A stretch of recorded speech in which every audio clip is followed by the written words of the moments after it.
मैंने प्रत्येक बार प्रयास किया पिताजी, तपस्या भी की, किंतु अगली बार फिर से मैं आपकी बात समझने में विफल हुआ। इसका क्या कारण है पिताजी? जिस मन पर शब्दों का आक्रमण हो, मन तो निरंतर ही खोज में खोया रहता है। कभी शास्त्रों में, कभी पर्वतों पर, कभी समुद्र के किनारे, तो कभी तीर्थ स्थलों पर, कभी मंदिरों में, कभी वन में, किंतु जो वो खोज रहा होता है वो कभी मिलता नहीं, क्योंकि मन तो अभी भी स्थिर नहीं। वो व्यक्ति जहां भी रहे पुत्र, जहां भी जाए और जहां भी खोजे। तुमने भी सदैव शब्दों पर ध्यान दिया है कार्तिक, भले ही वो मेरे शब्द हो या किसी और की। तुम्हारी प्रतिक्रिया तो उन शब्दों पर ही आती, और जो मन केवल शब्दों को सुनता है, वो उसके निहित अर्थ से स्वयं वंचित रह जाता। शब्दों की सत्यता को समझने के लिए, उनकी अनुभूति के लिए मन में शांति के साथ साथ रिक्तता भी अनिवार्य है, शून्यता भी अनिवार्य है।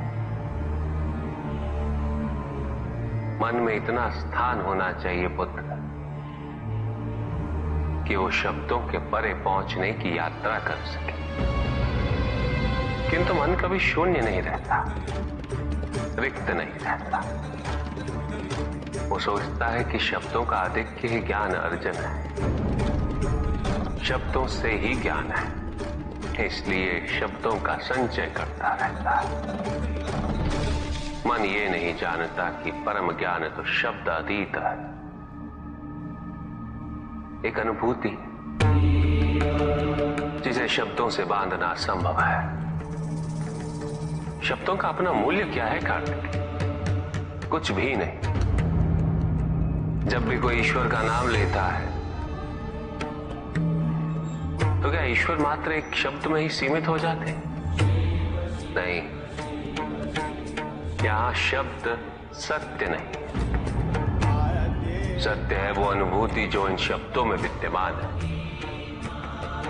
यदि शब्द ही सत्य होते तो मात्र भोजन कह देने से व्यक्ति की क्षुधा शांत हो जाती। इसीलिए महत्ता शब्दों की नहीं पुत्र, उस अनुभूति की है जो उन शब्दों से संबद्ध है। यदि शब्द नहीं भी होते तो वे ईश्वर अवश्य होते। यदि शब्द नहीं भी होते तो सुख और दुख की अनुभूति अवश्य होती, जल की शीतलता की अनुभूति होती,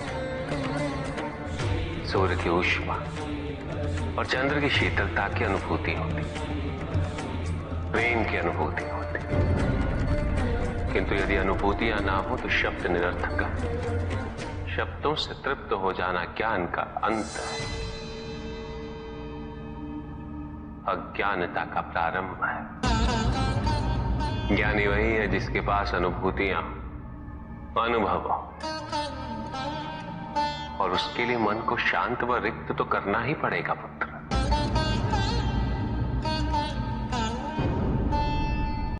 युद्ध किसी व्यक्ति से नहीं गणेश, मानसिकता से होता। युद्ध में संघर्ष अच्छाई या बुराई का नहीं होता, सभी में अच्छाई है और बुराई भी है पुत्र। युद्ध तो विचारधाराओं का होता है।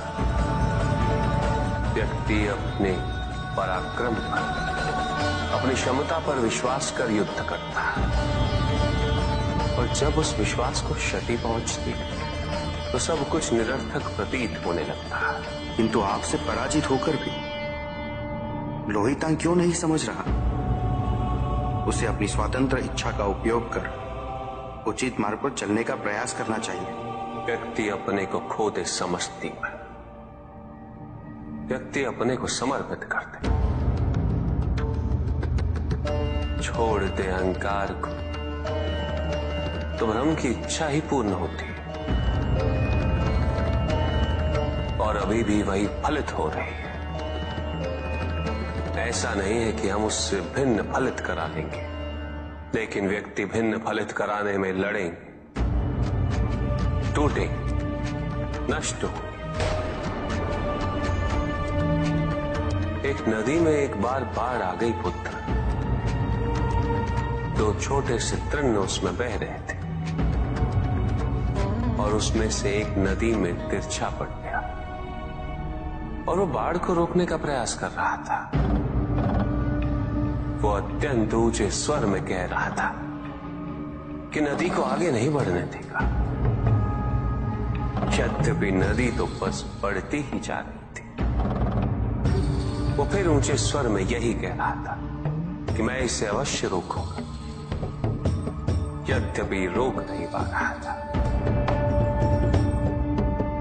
नदी को तो उसके संघर्ष का कुछ भी पता नहीं चल रहा था, किंतु नदी को उसके होने या ना होने से क्या अंतर। उस कण के लिए तो यह अत्यंत महत्वपूर्ण था। उसका जीवन तो संकट में था। वो तो बस बहे जा रहा था। वो जहां भी पहुंचता, किंतु उससे पहुंचना तो संघर्ष करके ही था। किंतु ये बीच का क्षण, ये बीच का काल दुख, पीड़ा, द्वंद्वता का काल है। वहीं दूसरी ओर जो दूसरा तृण था, उसने अपने को समर्पित कर दिया। वो तो नदी में सीधा पड़ा हुआ था। नदी के प्रवाह के साथ साथ बहता जा रहा था और उसे ऐसा प्रतीत हो रहा था जैसे कि वो नदी को दिशा दे रहा है, उसे प्रवाहित होने में सहायता कर रहा हो।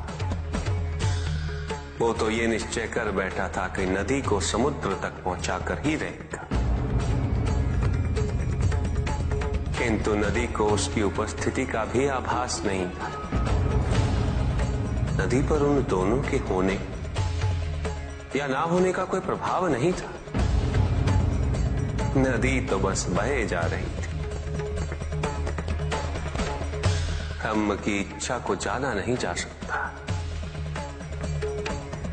किंतु ब्रह्म के साथ एक अवश्य हुआ जा सकता, और तब व्यक्ति की अपनी इच्छा तो खो ही जाती है। केवल उसकी इच्छा ही शेष रह जाती है। द्वैतांग को अपनी आगे की यात्रा पूरी करने हेतु अत्यंत महत्वपूर्ण निर्णय अवश्य लेने होंगे। केवल उसके अहंकार को, अपितु उसके आत्मसम्मान को भी क्षति पहुंची।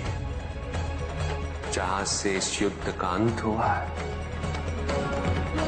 वहीं से लोहितांग के अंतर युद्ध का आरंभ हुआ है। और जो भीतर पराजित होता है, उसे हर दिशा में केवल पराजय ही दिखती है।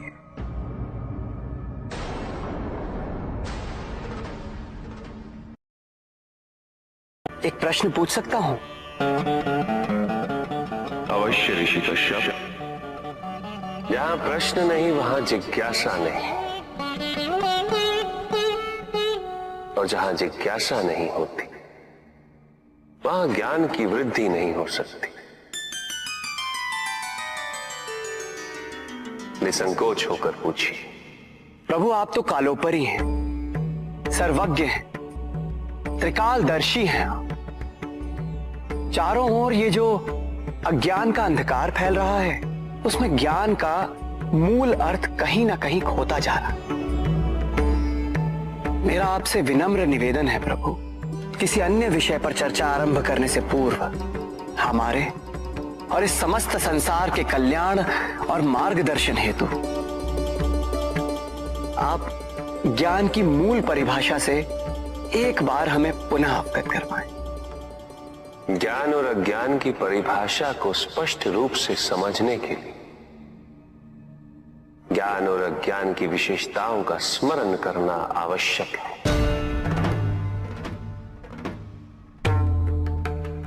जिसके कारण स्वार्थ, विनाश, क्रूरता, अशांति और भय में वृद्धि हो, वह अज्ञान है। किंतु जो व्यक्ति को उदार, निर्भीक, सहनशील और विनम्र बनाए, वही ज्ञान है। अज्ञान की शक्तियां दुरुपयोग करने हेतु प्रेरित करती हैं, किंतु जो अपनी शक्तियों और अपने सामर्थ्य के प्रति अपने उत्तरदायित्व को समझाए, जो न केवल अपने अपितु अपने से पहले संसार के उद्धार हेतु प्रोत्साहित करे, वो ज्ञान है। ज्ञान का मूल उद्देश्य ही परोपकार है, सृजन है। दूसरों की भावनाओं को समझना, उनका आदर करना, यही ज्ञान है। क्योंकि ज्ञान हमें न केवल अपने अपितु दूसरों के दुख और सुख के प्रति भी संवेदनशील बनाता है। किंतु जो दूसरों की भावनाओं का अनादर करे, उसे ज्ञान की श्रेणी में कैसे रखा जा सकता है? अज्ञान के कारण व्यक्ति सांसारिकता में बंधता जाता है, मोह माया में उलझता जाता है। अज्ञान परम सत्य से दूर ले जाने का माध्यम है, किंतु ज्ञान व्यक्ति को परम सत्य की ओर ले जाता है। ज्ञान मुक्तिदायक है, मोक्ष का मार्ग है, और इस मुक्तिदायक ज्ञान का सर्वोच्च रूप है आत्मज्ञान, और यही ज्ञान की पूर्णता भी है।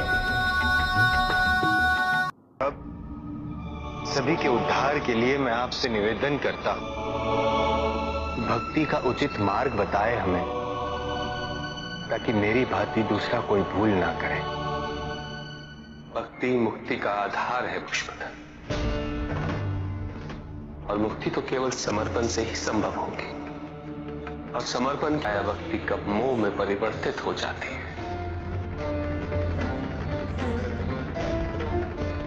और ऐसे में पथ भ्रमित होना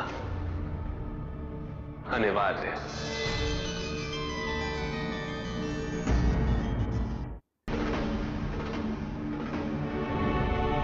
प्रभु, तांडव की परिभाषा क्या है?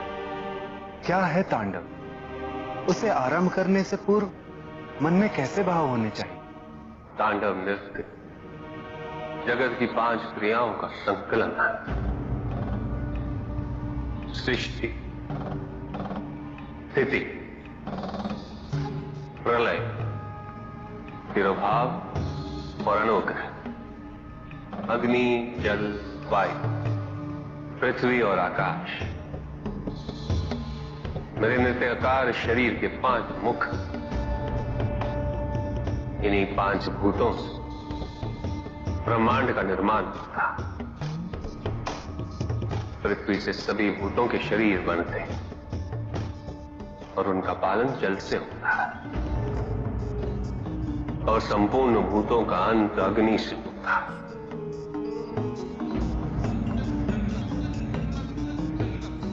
वायु तथा आकाश में तिरोभाव और अनुग्रह की शक्ति।